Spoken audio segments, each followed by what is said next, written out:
Also competing for my attention were a trio of belligerent, beer-swilling Yankee fans in the row directly behind us. Huge men, unshaven and foul-mouthed. I stole quick glances at them over my shoulder between pitches, fascinated but terrified they might catch me staring. The Yankees took a 4-3 lead into the ninth inning. Damien and I joined the crowd in a lusty chant of "We Want the Goose," a reference to Goose Gossage, the Yankees' celebrated relief pitcher warming up in the bullpen.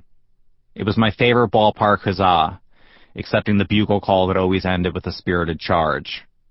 After a 2-out Royals single put the tying run on first base, Yankees manager Billy Martin acquiesced to the crowd and brought Gossage in to close out the victory.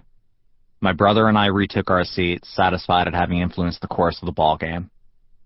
I noted the pitching change on my scorecard, and while the Goose warmed up, double-checked my earlier handiwork. "Wait, is the shortstop number 5 or number 6 if you're keeping score?" I asked my dad. "Number 6, my dad answered. "So when the shortstop throws to the first baseman, it's 6-3, right?" "That's right," he said. The crowd cheered Gossage's first pitch, a strike. "And a called strike 3 is a backward K or a regular K?" "Matt, get your head out of the program. You're missing the game." "But which one is it?" "Backwards, but you're missing all the action. George Brett's up. Watch the game. You can do that when we get..." He was cut off in mid-sentence by the crack of the bat. By the time I located the ball, it had begun its descent. It came down far beyond any Yankees' reach over the outfield wall. With 2 outs in the top of the ninth inning, Brett's homer had just put the Royals ahead by a run. One of the men in the row behind us cursed and tossed his half-full beer cup over my head, over the upper deck railing and down onto the fans in the box seats below. More than a few drops splattered my scorecard. Long streaks of inky beer ran down the page into my lap. I looked to my dad, who had somewhat miraculously been spared the shower. Unaware, he still faced the field, watching Brett circle the bases. I blotted fruitlessly at the scorecard with my T-shirt. "Here comes Billy," screamed the beer thrower over my shoulder. I craned my neck and could see that the Yankees manager had indeed left the home dugout. Martin walked out toward the home plate umpire, gesturing animatedly at the bat Brett had just used to hit his home run. "What's he saying?" I asked my dad. "I don't know," he said. All 4 umpires huddled around home plate. The home plate ump emerged from the conference and turned to the Royals dugout, then extended his thumb and swung his arm, throwing Brett out of the game. Brett, the Royals' best player, didn't take the ejection very well. He burst out of the Royals dugout and onto the field, charging straight at the umpire. The Yankee Stadium crowd went bananas. In half a second, 35,000 fans, including the tall ones in the row in front of me, were on their feet. Another cup of beer sailed over my head. "I can't see the field," I shouted. "I can't see anything." My dad lifted Damien onto his shoulders and helped me up onto my seat. In the middle of a huge scrum at home plate, Brett was being forcibly separated from the ump by 3 of his teammates. A fan to our right with a transistor radio reported that Brett's bat had been ruled illegal, something about too much pine tar, and the home run nullified. The game was over. The Yankees had won. The first few lyrics of Frank Sinatra's New York, New York blared from the stadium's public address system. My last glimpse of the Yankee Stadium field that day had Brett, still livid, being escorted up a tunnel from the Royals' dugout. Up a tunnel to what, I didn't know. A 22-year-old Yankees first baseman, Don Mattingly, was also at the stadium that afternoon. Though it was his rookie season, Mattingly had already established himself in the Yankees lineup. He had, in fact, had a hit in each of New York's 9 previous games. Without a doubt, Mattingly had watched the Brett spectacle unfold from a better seat than mine. But at that point in his career, he'd been in the big leagues only a few months, and I'd like to think he was just as thrilled as I was to be at Yankee Stadium that afternoon. I imagine he watched the game from the Yankees' dugout with the same sense of wonder I felt myself, way up in the upper deck. At breakfast the next morning, my mom spread the sports page on the kitchen table and pointed out the article about what was already being called the Pine Tar game. I had never been present at a newsworthy scene before, and I pored over the story and photos. I grasped for the first time that what happens in the world one day is what shows up in the paper the next. After reading the story and studying the box score of the Pine Tar game, I moved on to the accounts of all the other Major League games that had been played that Sunday. In those box scores and recaps, I recognized 1 or 2 players' names from the few dozen baseball cards in my collection. I made the connection between the names and the faces, and that connection made a big impression on me. I understood. You could follow the game this way. When I started receiving an allowance of a few dollars a week that fall, it passed nearly instantaneously from my dad's pocket, through my hands, into the pocket of the five-and-dime store owner who sold me more of these cardboard portraits. As my collection developed, I learned more teams and players' names and early 80s baseball history. I stored the cards in shoe boxes, like my dad told me he'd done growing up in Brooklyn 40 years before, and swapped my doubles with Damien and friends at school.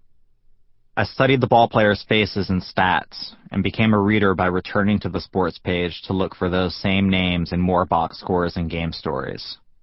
I coveted my Mattingly cards over all the others. Through the mid-'80s, when Mets fans owned bragging rights at school and on the playground, I kept my faith in the Yankees. Mattingly made this possible. He won the American League batting title in 1984, when I was 9, and its Most Valuable Player award in 1985. In 1986, Mattingly had 238 hits, more in one season than any Yankee had ever hit before. In 1987, he set an American League record by hitting 6 grand slams, and tied the record for consecutive games with the home run with 8. I watched them all. Defensively, every year from 1985 to 1989, Mattingly was awarded the Gold Glove as the league's best fielding first baseman. By the fall of 1989, when I entered high school, the wallpaper in my bedroom was fully obscured by Don Mattingly posters and photos, pictures that I'd carefully clipped from sports magazines over the previous half-decade. Though my family lived in North Tarrytown, a suburb about 20 miles north of New York City, I enrolled as a freshman at Regis High School, an all-boys, all-scholarship Jesuit school on the Upper East Side of Manhattan. It was the same high school my dad had graduated from 37 years before. At age 14, I began taking the train and subway to and from school, an hour each way. The train tracks ran along the Hudson River, through the Bronx, into Manhattan. As the train passed through the South Bronx, it was possible to catch a glimpse out the window, just for a second or two, of the Yankee Stadium facade. During baseball season, I tried to sit on the side of the train, the left side on the way to school, the right side on the way home. They gave me a look at the stadium, and the sign that announced when the Yankees would next play at home. On game days, a wholly different energy emanated from the ballpark than on those days when the Yankees were on the road. Knots of cars and tailgaters softened the unusually harsh landscape of vast, empty asphalt parking lots. The sidewalks around the stadium bustled with cops, vendors, and early arriving fans. Behind the facade, you knew preparations were being made for a baseball game to be played. Even passing the stadium at 40 miles per hour, with the sounds of the ballpark muted by the train's half-inch thick glass windows, you could feel the place buzz. The Yankees are home and playing tonight. One morning a few weeks into my junior year at Regis, I was on my way to school when I saw that the stadium sign read Boston, tonight, 7:05. It was late in the 1991 baseball season, and though the Yankees were already well on their way to a fifth-place finish in the American League East, the Red Sox were still within reach of the pennant. It's always a big game when the Red Sox visit Yankee Stadium. In this one, the Yankees could play the spoilers. I also knew there wouldn't be too many more chances to see a baseball game that season. I picked up a newspaper on the seat next to me and checked the starting pitchers. By the time the train crossed into Manhattan, I decided I was going to the ball game. I took the subway up to the Bronx right after school let out, paid $5 for a walk-up bleacher ticket, and entered the stadium as soon as the gates opened. For a year or two already, I'd been convinced there was no better seat at Yankee Stadium than in the back row of the right field bleachers. Only from the bleachers did you watch the game from the same perspective as the players in the field, facing the batter, which heightened the feeling of being in the game. I also believed that from my seat at the base of the stadium facade, I could see more of the park than from anywhere else in the house. Every other view lacked the panorama available from the cheap seats. Fans sitting in the upper deck couldn't see those in the box seats down below, and vice versa. Most fans in the park had to lean forward and crane their necks to see into one corner of the outfield or the other. From the back row of the bleachers, though, I could take it all in.